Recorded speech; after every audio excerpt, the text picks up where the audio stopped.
Viewers, there was yet another instance of an attack on a Hindu procession in Canada recently.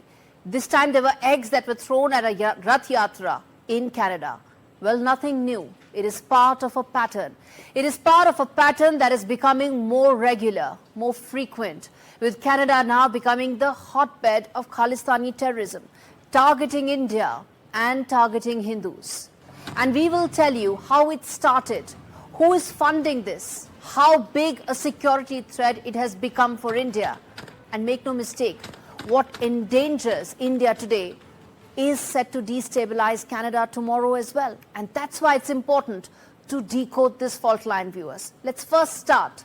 Let's first play out this graphics that tell you what has happened so far in terms of the recurring events that are taking place. I'm going to put that out, viewers, for you to know what all has happened, the recent instances that tell you why this is at the heart of the India-Canada relations. Now, you can see that first and foremost, these recurring themes that are coming in, which is attack on Hindus, attack on their religious festivals. First and foremost, Lord Jagannath Rath Yatra pelted with eggs in Toronto. Let's move ahead to tell you how Khalistanis are actually flourishing under Mark Carney. Next up, Kapil Sharma's cafe in Surrey was hit by 9 shots.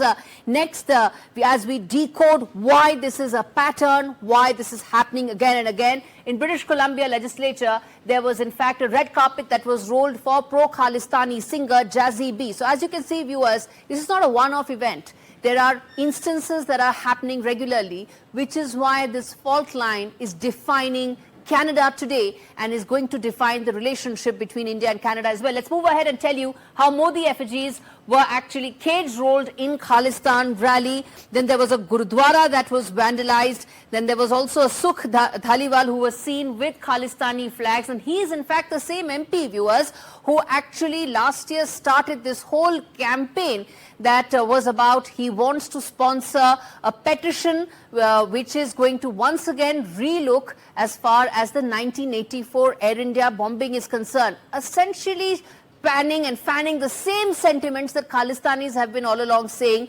falsely claiming that Indian government is responsible for that. You can see what he is doing here. Canada's top intelligence agency has actually warned that this is a major issue. In the annual report in Parliament last month, the Canadian Security Intel Security, CSIS, had actually said that these extremists, represented by a small group of 6, actually pose one of the biggest security threat to Canada and in fact are hurting Canadian interests as well. So you can see how CSIS has also red flagged Khalistani issue. The next, now which are the hot spots of Khalistan in Canada? Canada is a very large country, one of the largest in the world, next only to Russia.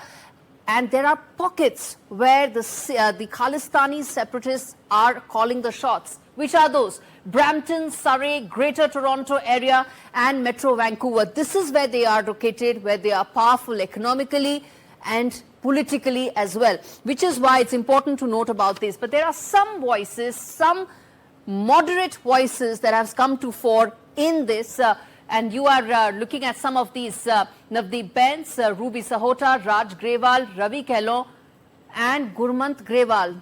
These voices, viewers, need to be seen in more light, needs to be viewed as one understands what the entire issue is. Well, now decades of Khalistan extremism, from Air India to glorified assassins, all trace back to Canada, where Mark Carney promised a reset, but he hasn't acted. Terror networks continue to grow. They continue to get emboldened. Ottawa is running out of time because it has no options. I told you the entire sequence of events, how they are getting powerful economically, socially, politically. But this report tells you that this didn't happen today. This started 40 years back. The Khalistani propaganda did not become a big problem for Canada overnight. It took them 45 years to reach here. And this report, viewers, is going to tell you and decode that entire timeline for you in greater detail.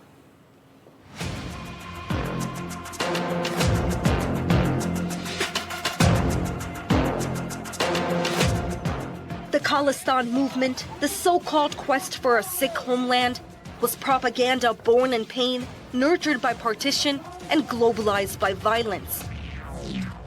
In 1971, it announced itself in the New York Times. In 1984, it bled India during Operation Blue Star. And by 1985, it had crossed oceans, exploding mid-air on Air India Flight 182, killing 329. For over 40 years, Canada, first under Pierre Trudeau, then under his son Justin, became a soft haven for extremists India labels terrorists. It was under Trudeau Sr. that the first wave of Khalistani settlers found refuge, many fleeing prosecution, some spreading ideology, setting the stage for a future of diaspora activism pipeline. Tableaus glorifying Indira Gandhi's assassination, Khalistan referendums in Brampton, and rallies led by US designated radical groups flourished under the guise of free speech. When Nijjar, a wanted terrorist in India, was killed in 2023, Justin Trudeau accused India with zero proof. India accused Canada of harboring extremists. A diplomatic chill followed, and the votes kept counting. The Khalistan cause gained not because it had support, but because it had leverage. Canada's 800,000 strong Sikh population became an electoral goldmine. Politicians pandered, and Trudeau stayed silent. Jagmeet Singh's NDP echoed diaspora anger. Then came the 2025 upset. Mark Carney, the former Bank of Canada governor, defeated Trudeau on a campaign promising integrity and order. Khalistani extremism isn't just a Canadian dilemma anymore. US consulates have been attacked, Hindu temples vandalized. What started as a separatist whisper has turned into an international threat, fueled by ideology, money, and militancy.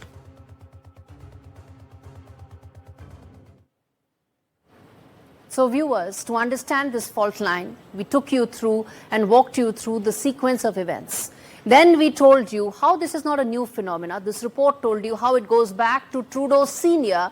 about 50 years back. And since then, after the Kanishka air bombing, Khalistani movement has become much bigger, threatening not just Indian security interests, but Canadian security interests as well. And I'm not going to get a moderate voice from the community to understand why this is now an issue that is such a political hot potato as well. Ujjwal Dosanjh, who's a former Attorney General and Premier of British Columbia, former Minister of Health for Canada, joins me on the broadcast. Mr. Dosanjh, thanks much for speaking to me on fault lines. Let me start by asking you, the K-terror instances that I just highlighted on fault lines for our viewers to understand are becoming more recurrent, more frequent, and becoming more dangerous. Your thoughts on that? Well, I have always believed that it's been the intention of the Khalistanis. By the way, before I say that, I mean, we all know that Khalistan is a Pakistani project. It started in the 70s after the Bangladesh war. So in that context, you have to understand these elements. I've always believed that in the diaspora, it's been the intention of the Khalistanis, the diehard Khalistanis, to sow division amongst Hindus and Sikhs, where none existed in India or exists today. And then they're hoping that they will import or export that division from here into India to achieve their objective. That's the plan of their masters, and they are simply carrying it out. I have always believed that to be the truth. Mr. Dosanjh, I'm glad you pointed out that this is also a Pakistani project that has now become extremely big and impacting countries, their bilateral interests, and something needs to be done about it. Then let me ask you this, that when Mark Carney came to power, it almost seemed that he was willing to address this. It seemed that he doesn't want to go down and go the Justin Trudeau playbook, where he fanned those interests because he had Jagmeet Singh as a coalition member.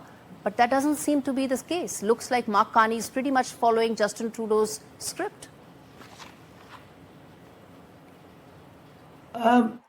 Yes and no. The difficulty is that, when these kinds of incidents happen, the prime ministers don't run and make statements about them. The police go into action and try and investigate if a crime has been committed and take appropriate action.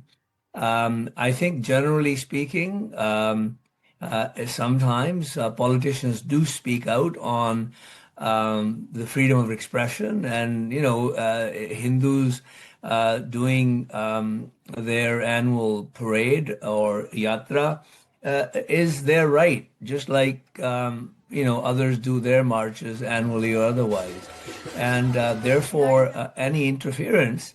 Any undue interference with that by private individuals is a restriction of that freedom, is an impingement on that freedom. And I think politicians, perhaps not the prime minister, but the politicians in the ruling political party have an obligation to express their anger and their frustration and their concern at events like that. Sometimes politicians run to express their opinions. At other times, they don't. And this may be one of the latter occasions. Okay, so you're giving the benefit of doubt, so to say, to Well, Mark I Carney. think that But let me ask you this. So you're giving the benefit of doubt to Mark Carney, but I want to ask you this. What happens to areas, pockets like British Columbia, an area that you know so well? What does one do there? Because those are hotbeds. Those are pockets where Khalistanis are very significant. What should be done there? Well, I think that first of all, anytime something happens in these countries and is done by the Khalistanis, India perhaps doesn't need to express concern unless it goes into violence and disruption and impingement on the rights of minorities that originally belonged to India. And in this case, I think the government of India is genuinely concerned, as it should be, about the diaspora not having equal rights. But I think the local officials, the RCMP, the local police forces, the local politicians and public leadership, they need to be concerned. We've had the recent spectacles of Khalistanis attacking Hindu temples, supporters of Hamas openly targeting places of worship of the Jews and having running battles with the police forces in this country. Generally speaking, the politicians in this country have failed to speak up and say that this is not the kind of Canada we want to build. People ought to have the right of free expression within the usual norms and standards practiced by a civic society. When that is violated, then the public leadership has an obligation to express its opinion. Okay, I'm going to leave it there, Mr. Dosanjh. Thanks much for speaking to me and decoding that fault line as far as the K-terror that runs across Canada.